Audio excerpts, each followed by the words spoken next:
Hello বন্ধুরা, সকলকে স্বাগত জানাই মিমি এডুকেশন ইউটিউব চ্যানেলের আরও একটি নতুন ভিডিওতে। এই ভিডিওর বিষয় হলো স্বামী বিবেকানন্দ। প্রীতি আমাকে কমেন্ট করেছিল এই রচনাটা লেখার জন্য, তো প্রীতিকে অসংখ্য ধন্যবাদ কমেন্ট করার জন্য।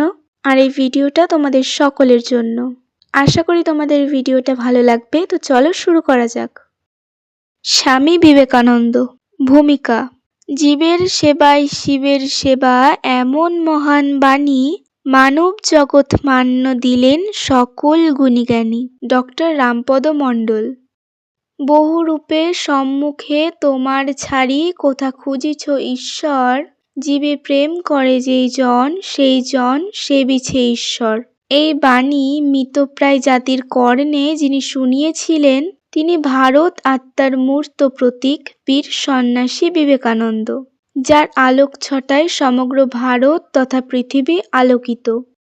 জন্ম পরিচয়: ঊনবিংশ শতাব্দীর নবজাগরণের অন্যতম কাণ্ডারী স্বামী বিবেকানন্দ 1863 খ্রিস্টাব্দে জানুয়ারি মাসের 12 তারিখে কলকাতা নগরীয় শিমুলায় বিখ্যাত দত্ত বংশে বিবেকানন্দ জন্মগ্রহণ করেন। তার পিতার নাম ছিল বিশ্বনাথ দত্ত এবং মায়ের নাম ছিল ভুবনেশ্বরী দেবী। ছোটবেলা থেকেই তিনি ছিলেন অত্যন্ত মেধাবী।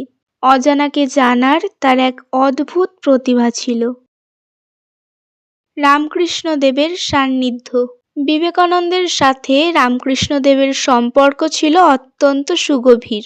তাদের প্রথম দেখা হয় কলকাতার সুরেন্দ্রনাথ মিত্রের বাড়িতে।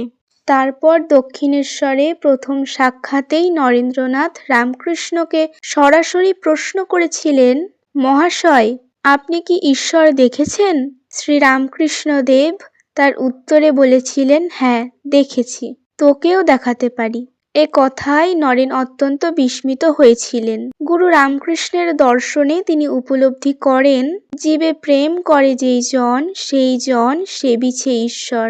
রামকৃষ্ণদেবের সান্নিধ্যে এসে তিনি স্বামী বিবেকানন্দ নাম ধারণ করেন। স্বামী বিবেকানন্দের বাণী: স্বামী বিবেকানন্দের বিভিন্ন বাণী প্রচলিত আছে। যেমন: 1. ভগবান যদিও সর্বত্র আছে বটে, কিন্তু তাকে আমরা জানতে পারি কেবল মানব চিত্রের মধ্যে দিয়ে। 2. শিক্ষা এমন হওয়া উচিত যা মানুষকে মানুষের মতো করে তোলে। 3.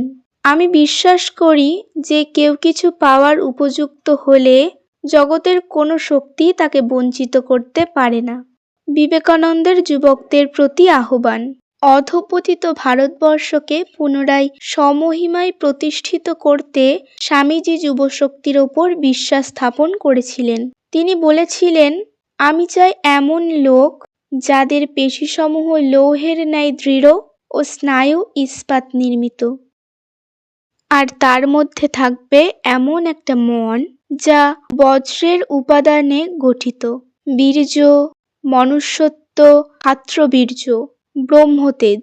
যুবকদের প্রতি তার নির্দেশ ছিল, হে যুবকবৃন্দ, দরিদ্র, অজ্ঞ ও নিপীড়িত মানুষের ব্যথা তোমরা প্রাণে প্রাণে অনুভব করো।